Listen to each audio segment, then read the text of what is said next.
সময়টা ভিন্ন রকম।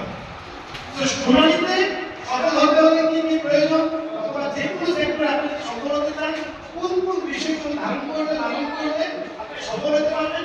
আজকে আমরা এই বিষয়গুলো দেখব। এখানে আজকে কোনটা ট্রান্সফার করে সাকসেস। আমরা যদি সফল হতে চাই ব্যক্তিগত জীবনে, প্রফেশনাল লাইফে, অথবা পারিবারিক জীবনে, অথবা সামাজিক জীবনে, অথবা রাষ্ট্রীয় জীবনে, যে কোনো সেক্টরে যদি সফল হতে চান, এই সূত্রগুলো অবলম্বন করলে আপনারা সফল হতে পারবেন। অর্থাৎ এমন নয় যে শুনানিতে আপনি সফল হতে হবে। বিষয়টা এরকম, আমি যে কথা বলতেছি এই কথাই আমি শুনতে থেকে শিখছি। আপনি যে শুনানি থেকে কিন্তু আমি ট্রেনিং করেন, এর আগেও যে আমি ট্রেনিং করছি, ট্রেনিং করাইছি, তার মানে আমার এই ট্রেনিং করানোর পিছনে, এই দক্ষতার পিছনে আরো অনেক ভূমিকা, কিন্তু অনেক বড় বড় কোম্পানি, আগের প্রিভিয়াস কোম্পানি অনেক ভূমিকা কিন্তু দেখা আছে। তার মানে আমার অতীতের অনেকগুলো কোম্পানি, অতীতে আমি যাদের সাথে মিশছি, এই টোটাল বিষয়টা ওই অভিজ্ঞতাগুলো কিন্তু আমি শুনতে কাজে লাগিয়েছি।